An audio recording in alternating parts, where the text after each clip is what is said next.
ओम नमः शिवाय। श्री शिवाय नमस्तुभ्यम। स्वागत है आपका शिव की भक्ति में। तो 21 नवंबर गुरुवार के महा उपाय पंडित प्रदीप मिश्रा द्वारा बताए गए परिवर्तन आप अपने जीवन में करके अपना जीवन सफल बना सकते हैं। आइए सुनते हैं गुरु द्वारा बताए गए महा उपाय। घर कच्चा होगा चलेगा, किसी का घर कच्चा है चलेगा, पर दिल मन सच्चा होना चाहिए, तो कच्चा मन भी महल के बराबर हो।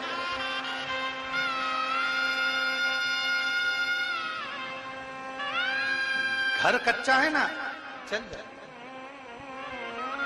मकान कच्चा है, चलो।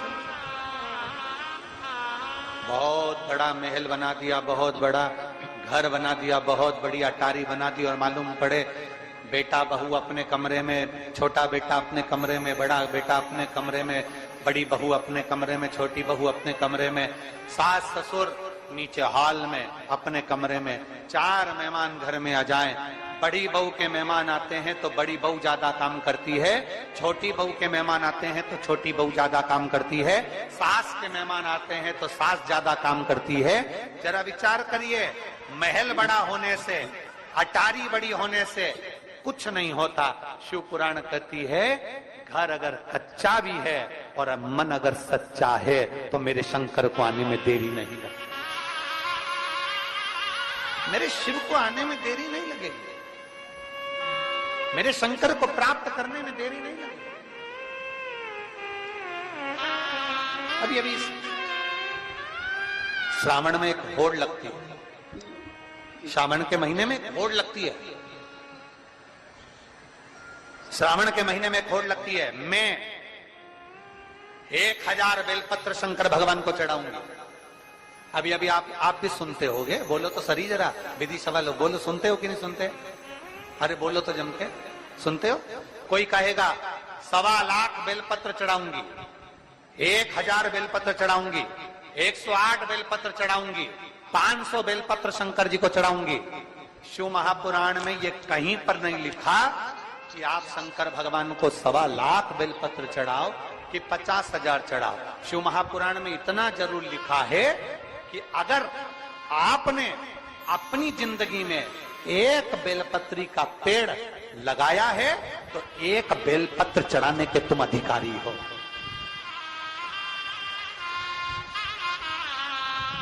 किसी का लगाया पेड़, किसी का बड़ा सारा वृक्ष, और तुम्हारा मन कर गया 1.25 लाख बेलपत्र चढ़ाऊंगी, उस बेलपत्र के सारे पत्तों को, सारे पत्र को तुमने तोड़ लिया, शिव जी को समर्पित कर दिया।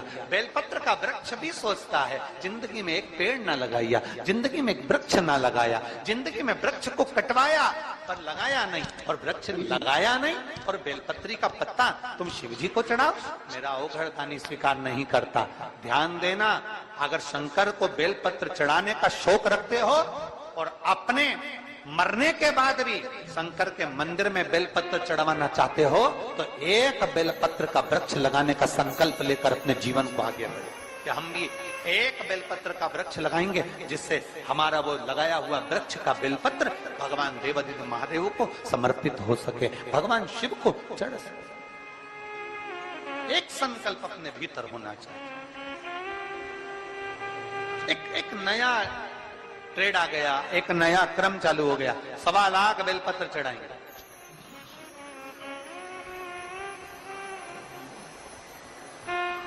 कहां से लेकर आए? तो कहा भगवान नारायण ने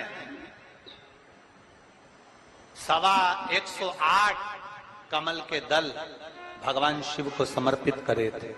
108 कमल के पुष्प भगवान नारायण ने समर्पित करे थे, तो हमने वहीं से ये नियम ले लिया कि 108 बेलपत्र, 108 पुष्प हम भगवान को देंगे। शिव महापुराण की कथा कहती है, जरा नारायण भगवान की कथा को तो उठाओ, पहले भगवान के विष्णु पुराण का स्मरण करो।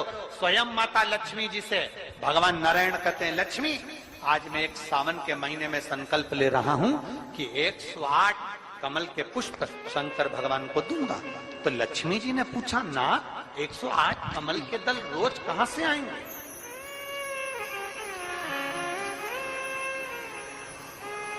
108 कमल के पुष्प रोज कहां से आएंगे? ये प्रतिदिन इतने सारे पुष्प, प्रतिदिन इतने सारे फूल जो हमें भगवान देवादिदेव महादेव को समर्पित करना है, तो ये 108 कमल के पुष्प कहां से आएंगे? इतना सारा कमल का पुष्प कहां से आएगा? स्वयं मेरे नारायण विष्णु पुराण में वर्णन करते हैं, लक्ष्मी आप और हम पहले इस जलाशय में, सरोवर में कमल के पुष्प प्रकट करेंगे। कमल के पुष्प प्रकट करने के बाद फिर हम 108 कमल के पुष्प भगवान देवादिदेव महादेव को समर्पित करेंगे। ये हमें सीखना चाहिए। शंकर भगवान को चढ़ाने के लिए कमल का पुष्प जब भगवान विष्णु तोड़ते हैं और भगवान शंकर को समर्पित करते हैं, उससे पहले मेरे नारायण कमल के पुष्प को पहले जल में रोपित कर कर उसका विकास करते हैं, उसमें कमल का पुष्प को पैदा करते हैं, जन्म देते हैं, और फिर उस कमल के पुष्प को शंकर जी को चढ़ाते हैं। ये हमारे भीतर होना चाहिए। एक बेलपत्र शंकर जी को चढ़ाऊंगी, 100 बेलपत्र शिव जी को चढ़ाऊंगी, 1.25 लाख बेलपत्र शंकर भगवान को चढ़ाऊंगी, पर चढ़ाने से पहले इतना अंदाजा लगा कर रखो, क्या हमने एक बेलपत्र का वृक्ष लगाया है? क्या हमने बेलपत्र का पौधा लगाया है? और अगर बेलपत्र का वृक्ष लगाया है तो हम शंकर जी को एक बेलपत्र चढ़ाने के अधिकारी हैं। अगर हम नहीं लगा पाए तो इस बारिश में हमें संकल्प लेना चाहिए कि हम बेलपत्री का पौधा लगाएंगे और एक वृक्ष को तैयार करेंगे जिससे एक बेलपत्र शिव को समर्पित हो।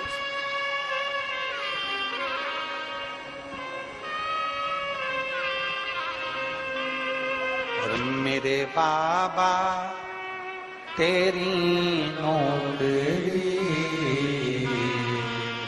सबसे बढ़िया है, सबसे बड़ी। मेरे बाबा तेरी नौकरी सबसे बढ़िया है, सबसे बड़ी। तेरे दरवाजे की चाकरी सबसे बढ़िया है, सबसे बड़ी।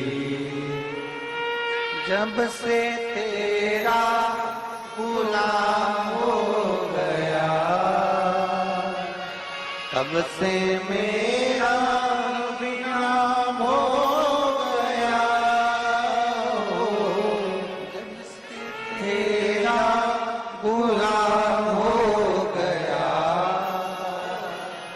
तब से मेरा विनाम हो गया। वरना हो बात क्या थी, वरना हो बात क्या थी। सबसे बढ़िया है, सबसे खरी।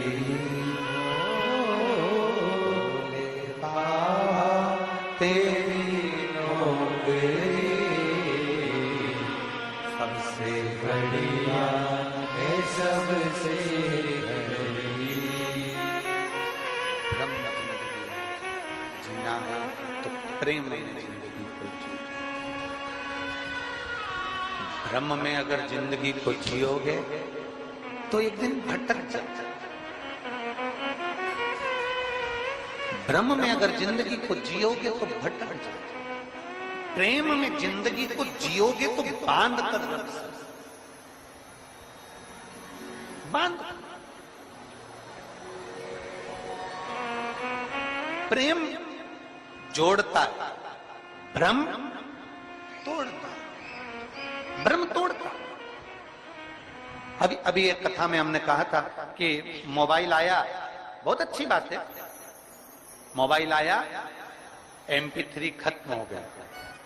अभी एक कथा में कहा, मोबाइल आया, रेडियो खत्म हो गया।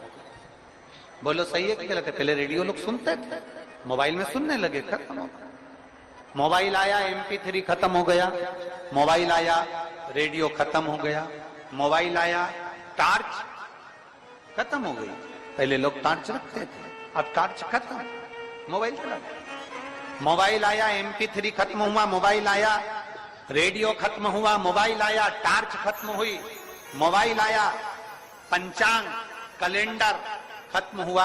अब ब्राह्मण भी अगर मंत्र बोलते हैं या कोई संकल्प भी दिलाते हैं तो मोबाइल पर पढ़कर देख लेते हैं आज कौन तिथि, कौन वार, कौन नक्षत्र, कौन घड़ी, कौन पल, क्या चल रहा है, तुरंत देखा और बोल। मोबाइल आया, कैलेंडर खत्म हो गया, मोबाइल आया, रेडियो खत्म हो गया, MP3 खत्म हो गया, मोबाइल आया तो ये सारे चित्रहार वगैरह सब खत्म हो गए। और वही मोबाइल तुम्हारी पत्नी के हाथ में आया तो तुम भी खत्म। वही मोबाइल आया तो रेडियो खत्म हुआ, मोबाइल आया तो MP3 खत्म हुआ, मोबाइल आया तो टॉर्च खत्म हुई, मोबाइल आया कैलेंडर खत्म हुआ। और वही मोबाइल तुम्हारी पत्नी के हाथ में अगर आ गया तो तुम भी फिर तो तेरा क्या होगा रे, फिर तुम जानो और तुम्हारा काम। शिव कथा कह रहे, शिव महापुराण की कथा कह रहे। अपने चित्त को, अपने मन को, अपनी बुद्धि को, अपने धैर्य को, अपने विश्वास को दृढ़ कर। सदानंद कार्तिकेय जी रुष्ट होकर श्रीशैलम पर चले जाते हैं। माता पार्वती जी विनय करती हैं, बाबा भोलेनाथ जी से कहती है माता पार्वती जी की वो श्रीशैलम पर चले गए, आपने भ्रम रखकर, आपने भ्रमित होकर ये बेटा श्रीशैलम पर चले गए, अब इसको वापस कैसे लाया? कोई चले गया, उसको लाने का तरीका क्या, उसको प्राप्त करने का तरीका क्या? अच्छा, बड़ा सोचनी बात होती है कि कई लोग ऐसा होता है कोई चले गया, अब उसको लाया कैसे जाए। वो तो मैं